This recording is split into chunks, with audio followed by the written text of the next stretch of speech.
Elvis Cup Guy here. Hey, you guys are going to want to stay tuned and watch this entire video all the way through. I've got some really neat stuff to show you guys. First of all, let me just say this. The topic, the subject of this particular video is February 1964. Yes, February of 2024 marks the 60th anniversary of the Beatles coming to the United States. So I've got, and it doesn't last long, but some rare footage of the Beatles landing, and then a small segment of a press conference they gave right when they got here, and they talk about Elvis, okay? And then I've got some Beatles memorabilia related to February 1964 that I'm going to show you. But the main thing is I've got some Elvis stuff to talk to you about and to show you. So what was Elvis doing when the Beatles got here, okay? I've got a rare video footage of Elvis from February 14th, Valentine's Day, 1964. And it's really cool, rare footage. Also some Elvis memorabilia from February of 1964 to kind of show you, you know, kind of a comparison what the Beatles were doing and what Elvis was doing. And at the very end of this video, believe it or not, I've got a rare video footage of the Reverend Billy Graham from 1964, February 1964, talking about the Beatles and Elvis Presley and what his thoughts are on both of them. So anyway, that's going to be at the end of the video. So anyway, hang tight and it's going to start now. All right, coming up next, I'm going to show you a short piece of footage. February 7th, 1964. The Beatles are going to get off the jet, and then there's a small portion of a press conference where a reporter asked them something specifically about Elvis Presley. And right after that, now that doesn't last long, right after that, I'm going to show you a few pieces of memorabilia from my personal collection directly related to the Beatles in 1964 when they came to the United States. But don't worry, because after that, I've got the main crux of this whole video, Elvis stuff. So anyway, hang tight. The Beatles are going to come up now.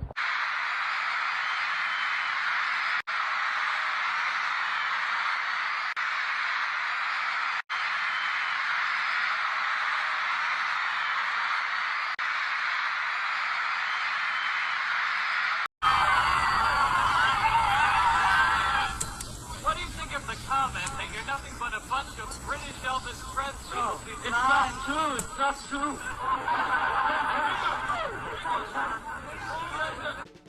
All right, what I'm showing you guys now is some of the Beatle memorabilia that I have that is directly related to when the Beatles first came to the United States back in February of 1964.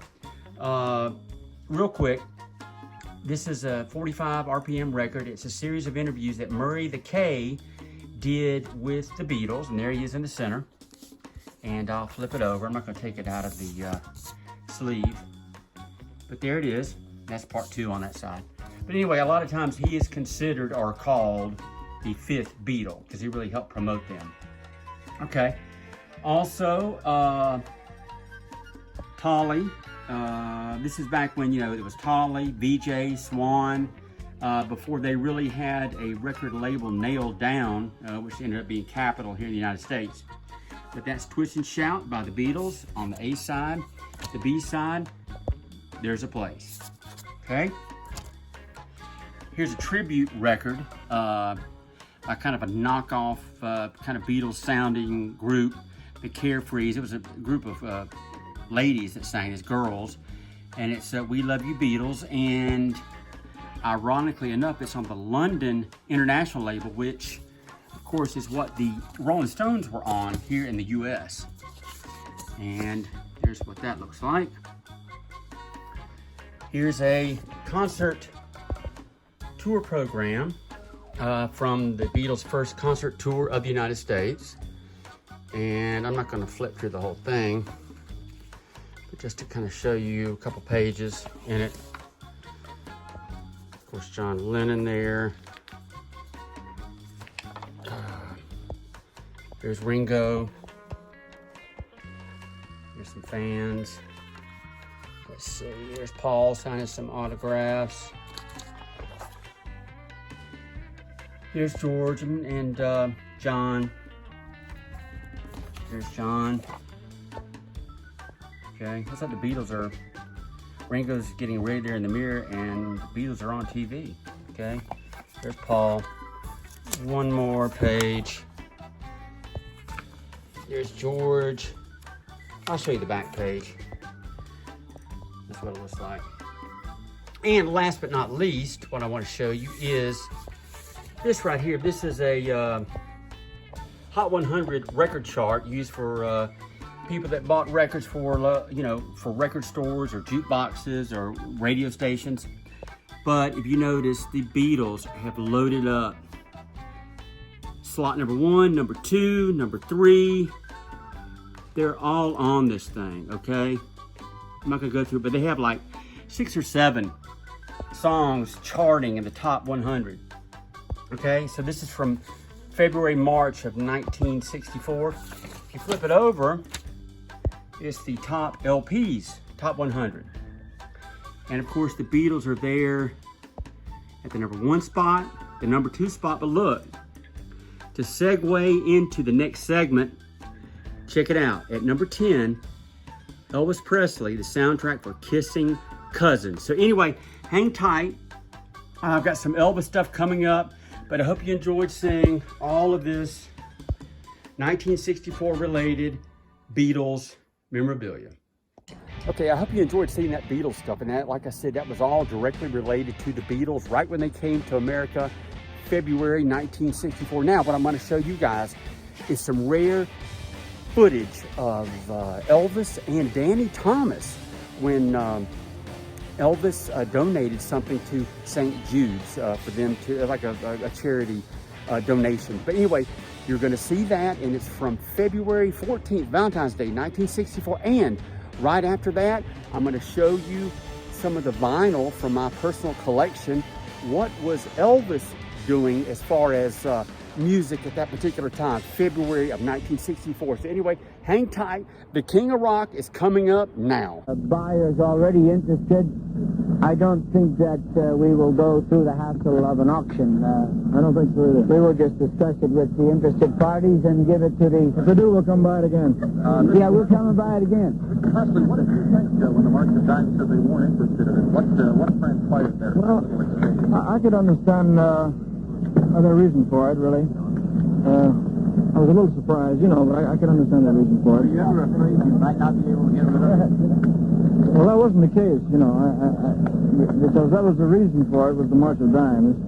No, frankly, I happen to know, and I know Elvis is a little too modest to talk about it, but immediately after he purchased it, he could have sold it at a personal profit to himself. But that isn't why he bought it. He bought it with charity in mind. All right, what you guys are looking at now are the releases that Elvis had at the same time that the Beatles arrived in the United States, in America, in February 1964. Elvis's soundtrack album, Kissin Cousins, you can see here, the back, had a single. The first single from it was Kissin Cousins, and it was released on February 10th, 1964. So I've got 2 copies of it there, but there it is. There's the front, and there's the actual, well, it hurts me there. That's the flip side.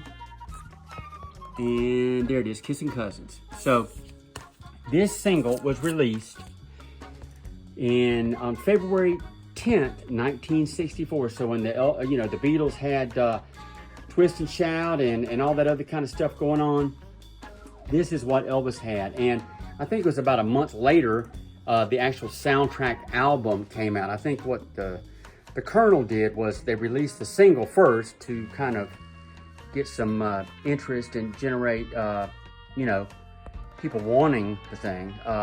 They would put out the single first, and then they come out with the soundtrack. But this is a stereo, Kissin Cousins, and there's the back of it.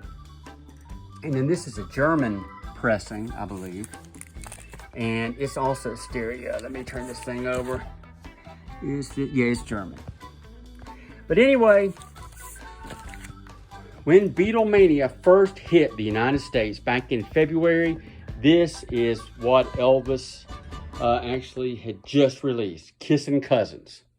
All right, I hope you guys enjoyed that, seeing Elvis, Danny Thomas, February 14th, 1964, and some of that Elvis vinyl that I had. And that shows you kind of what Elvis's career was doing at that time in, early 1964. But anyway, coming up next, I saved this for last, the Reverend Billy Graham is being interviewed in February of 1964, and they ask him, what does he think about the Beatles? And he mentioned something about Elvis. But anyway, before I get to that, I just want to thank you guys for watching this entire video all the way through. If you haven't subscribed to my channel and you'd like to, please subscribe. If you like this video, please hit the like button. Also hit the notification bell. You will be notified whenever I put on a new video. But anyway, without any further delay, coming up now, Billy Graham, the Reverend Billy Graham, from February 1964, is going to talk about the Beatles and Elvis, and it's coming up now. In the United States, of course, they created a sensation, and the press asked me what I thought about them, and I told them that I thought that eventually they probably would get a haircut, because these things have a way of passing, like Frank Sinatra and Elvis Presley and different ones who attracted teenagers by the thousands in years past. And the Beatles, I thought, were quite refreshing in a sense. Do you think there's any danger then that your effect might just pass? No, in this sense. My effect, yes, as a person will, definitely. I thought it would have passed long ago. But the gospel I preach it has been going for 2,000 years, and in my opinion is much stronger now than it ever was.